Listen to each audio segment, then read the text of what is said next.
अपने गर्लफ्रेंड के बहुत ज्यादा जिद करने पर जॉन उसके घर आता है उसके पेरेंट्स से मिलने के लिए। लेकिन उसे क्या पता था कि ये उसको फंसाने के लिए एक ट्रैप था। तो मूवी की शुरुआत में हम क्रिस और एली को देखते हैं और ये दोनों कपल होते और ये दोनों काफी टाइम से एक दूसरे के साथ रह रहे थे। और क्रिस के लिए एली दुनिया की बेस्ट गर्लफ्रेंड होती है क्योंकि वो उसके साथ बहुत ही अच्छे से रहती है। लेकिन आज क्रिस बहुत ज्यादा नर्वस होता है क्योंकि आज वो एली के पेरेंट्स से मिलने वाला था। इस पर एली कहती है कि तुम बिल्कुल भी टेंशन मत लो, मेरे पेरेंट्स काले और गोरे रंग को लेकर भेदभाव नहीं करते हैं। अब ये लोग रास्ते में थे और ये एली के पेरेंट्स से मिलने के लिए जा रहे थे। तब यहाँ पर क्रिस एली से सिगरेट पीने के लिए परमिशन मांग रहा था, लेकिन एली उसकी सिगरेट लेकर बाहर फेंक देती है। तभी क्रिस को उसके दोस्त रॉड का फोन आता है जो कि एक डिटेक्टिव था। तब क्रिस रॉड को बताता है कि वो एली के पेरेंट्स से मिलने के लिए जा रहा है, जहाँ पर एली के पेरेंट्स क्रिस का दिल खोल के स्वागत करते हैं। यहाँ पर एली के डैड क्रिस से मिलकर बहुत ही ज्यादा खुश थे और वो उसे अपने पूर्वजों के बारे में बता रहे होते हैं। अब जब ये लोग गार्डन में आते हैं तो यहाँ पर क्रिस उनके मालिक को देखता है जो कि एक ब्लैक होता है। एली के फादर की जो मेड होती है वो भी ब्लैक ही होती है जिसका नाम जॉर्जिना होता है। तब डीन के घर में दोनों ब्लैक नौकर को देखकर क्रिस को थोड़ा अजीब लगता है। इससे पहले कि क्रिस उनसे कोई सवाल पूछता, डीन उसको बताता है कि इन दोनों नौकर को हमने मेरे पेरेंट्स की देखभाल के लिए रखा था, जिसके बाद ये लोग हमारे फैमिली का हिस्सा बन गए और अब ये हमारे साथ ही रहते हैं। अब रात को क्रिस को सिगरेट की तलब हो रही थी और सिगरेट पीने के लिए वो घर के बाहर आता है। तभी क्रिस देखता है कि घर का नौकर वॉल्टर उसकी तरफ तेजी से दौड़ता हुआ आ रहा है और वो क्रिस के पास आकर वापस मुड़ जाता है और फिर से भाग जाता है। साथ ही वो देखता है कि जॉर्जिया भी बहुत ही अजीब तरीके से खुद को आईने में देख रही है। अब जैसे ही वो घर के अंदर आता है तभी उसके सामने एली की मॉम आती है और एली की मॉम उससे कई सारे सवाल पूछ रही थी। हालांकि क्रिस उन सवालों का जवाब नहीं देना चाहता था, लेकिन यहाँ पर क्रिस को पता भी नहीं चला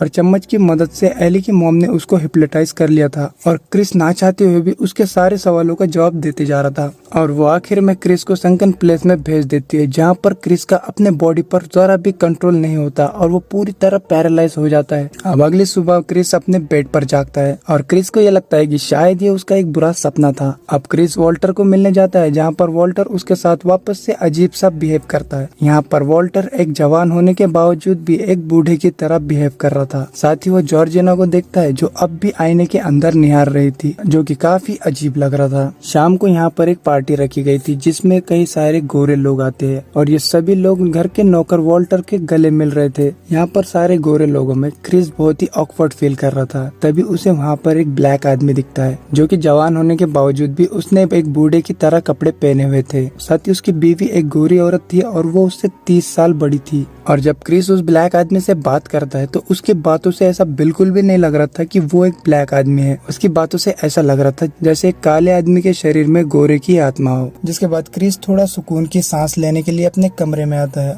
और जैसे ही क्रिस अपने कमरे में जाता है हम ये देखते हैं कि सभी गोरे आपस में बात करना बंद कर देते हैं, जिसको देख के ये साफ हो जाता है कि वो सिर्फ क्रिस को दिखाने के लिए एक दूसरे से बात करने का नाटक कर रहे थे। अब यहाँ पर कोई क्रिस का मोबाइल बार बार चार्जर से निकालकर उसको अनप्लग कर रहा था। तब जॉर्जिना से पूछने पर जॉर्जिना उससे कहती है कि मुझे माफ कर दो, गलती से मेरे हाथ से तुम्हारा चार्जर निकल गया होगा। इस पर क्रिस कहता है कि कोई बात नहीं। साथ ही वो जॉर्जिना से बताता है कि वो इन सारे गोरों के बीच थोड़ा अजीब फील कर रहा है। इस पर जॉर्जिना कहती है कि ये सब उसके लिए अपनी फैमिली की तरह है, लेकिन स्माइल करते हुए भी उसकी आंखों से आंसू आ रहे थे और जो कि देखने में काफी अजीब लग रहा था। जिसके बाद क्रिस अपने दोस्त को फोन लगाकर यहाँ की सारी सिचुएशन बताता है। क्रिस अपने दोस्त को बताता है कि वो जब से यहाँ पर आया उसको बहुत ही अजीब फील हो रहा है। साथ ही उसके गर्लफ्रेंड के मॉम ने उसको हिप्नोटाइज करके उसकी सिगरेट की आदत भी छुड़वा दी और यहाँ पर जितने भी नौकर है वो सारे ब्लैक है और वो जवान होने के बावजूद भी बूढ़ों की तरह बिहेव करते हैं। और ये सुनने के बाद उसका दोस्त उसको ये सलाह देता है कि वो जल्द से जल्द वहाँ से निकल जाए। जिसके बाद क्रिस वापस से पार्टी में आता है, जहाँ पर सभी गोरे लोग उससे ये सवाल पूछते हैं कि अफ्रीकन होने का फायदा क्या है, जिसका जवाब क्रिस लोगन को देने के लिए कहता है। और इसी बीच क्रिस उसकी फोटो निकाल रहा था और जैसे कैमरे का फ्लैश लोगन की आंखों पे पड़ता है, लोगन पूरी तरह अग्रेसिव होकर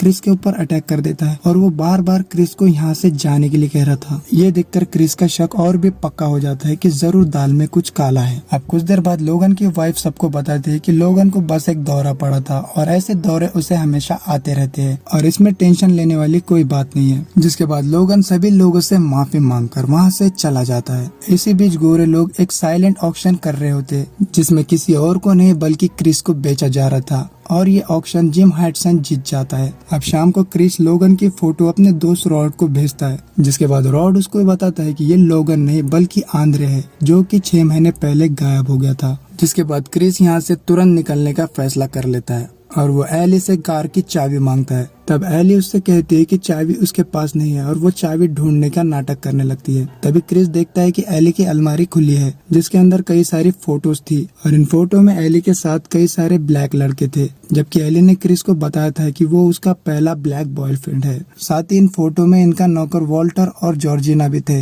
जिसको देखकर क्रिस ये समझ जाता है कि इन सभी को फंसाकर यहाँ पर लाया गया है। जिसके बाद क्रिस यहाँ से जाने की कोशिश कर रहा था। एली का भाई और उसकी मॉम उसका रास्ता रोक लेते हैं। तब वापस से चम्मच की मदद से एली की मॉम उसको हिप्नोटाइज कर लेती है। यहाँ पर क्रिस बेसमेंट में बंधा हुआ था, तभी उसके सामने की टीवी चालू हो जाती है और उसके यहाँ पर एली का दादा उसको बताता है कि हमारे फैमिली ने साइंस की एक बेहतरीन खोज की है, जिसमें हम किसी भी इंसान का ब्रेन एक दूसरे आदमी के अंदर फिट कर सकते हैं, जिससे उस आदमी को नई जिंदगी मिलेगी और वो किसी और की बॉडी इस्तेमाल कर सकता है। अब डीन जिम का ऑपरेशन शुरू कर देता है और इधर जेरेमी क्रिस को ऑपरेशन थिएटर में ले जाने के लिए आया होता है। तभी क्रिस उसके ऊपर हमला करके उसको बेहोश कर देता है और यहाँ पर हमें पता चलता है कि जिस सोफे पर क्रिस बैठा हुआ था उसकी रुई उसने अपने कानों में ठूस ली थी, जिस वजह से उसे चम्मच की आवाज नहीं आई और वो हिप्नोटाइज नहीं हुआ। और जैसे डीन क्रिस के सामने आता है, क्रिस उसके पेट में हिरन के सींग घुसाकर उसकी जान ले लेता है। इसके बाद क्रिस जब बाहर आ रहा होता है, तभी उसके सामने एली की मॉम आती है और एली की मॉम अपना कप और चम्मच लेने दौड़ती है, लेकिन इससे पहले कि वो कप और चम्मच ले लेती, क्रिस उस कप और चम्मच को तोड़ देता है। तब एली की मॉम उसके ऊपर एक स्क्रू ड्राइवर से हमला करने लगती है, लेकिन यहाँ पर क्रिस बहुत ही ज्यादा गुस्से में होता है और वो उसी स्क्रू ड्राइवर को एली के मॉम के सिर में घुसाकर उसकी जान ले लेता है। और जैसे ही क्रिस इनके घर के बाहर आने वाला होता है, तभी जेरेमी वापस से इसके ऊपर हमला करके इसको हेडलॉक लगा के बेहोश करने की कोशिश कर रहा था, लेकिन किसी तरह क्रिस अपने आप को छुड़ा लेता और वो जेरेमी को मार मार के उसकी भी जान ले लेता है। यहाँ पर ऊपर के कमरे में एली मोबाइल पर गाने सुन रही थी और अपने नए शिकार की तलाश कर रही थी। जेरेमी को मारने के बाद क्रिस वहाँ की गाड़ी लेकर वहाँ से निकल रहा था, तभी जॉर्जिना उसके गाड़ी से टकरा जाती है और जॉर्जिना पे तरस खाकर क्रिस उसको भी अपने गाड़ी में बिठाकर यहाँ से निकलने लगता है। तभी रास्ते में जॉर्जिना के अंदर जो एली की दादी होती है वो जाग जाती है और वो क्रिस के ऊपर चिल्लाकर उस पे हमला करने लगती है, जिससे क्रिस के गाड़ी का एक्सीडेंट हो जाता है और इससे क्रिस को तो कुछ नहीं होता, लेकिन जॉर्जिना और एली की दादी दोनों ही मारे जाते हैं। तभी यहाँ पर एली गन लेकर पहुंच जाती है और इतने में वॉल्टर भी वहाँ पर आ जाता है और वो क्रिस का गला दबाकर उसको मार रहा था, क्योंकि वॉल्टर के अंदर एली के दादाजी थे। लेकिन तभी क्रिस के दिमाग की बत्ती जल जाती है और वो अपने मोबाइल का फ्लैश वॉल्टर के आंखों पे लगाता है, जिसके बाद असली वाला वॉल्टर सामने आ जाता है और वो एली को शूट कर देता है और उसके बाद अपने आप को भी गोली मार के अपनी जान ले लेता है। लेकिन एली अभी भी मरी नहीं थी, वो अभी भी जिंदा थी और वो अपनी गन उठा के वापस से क्रिस को मारने वाली होती है। लेकिन तभी यहाँ पर क्रिस का दोस्त रॉड आ जाता है और वो क्रिस को यहाँ से ले जाता है और यहाँ पर एली सड़क पे पड़ी हुई धीरे धीरे तड़प कर मर जाती है और ये मूवी यहीं पर खत्म हो जाती है।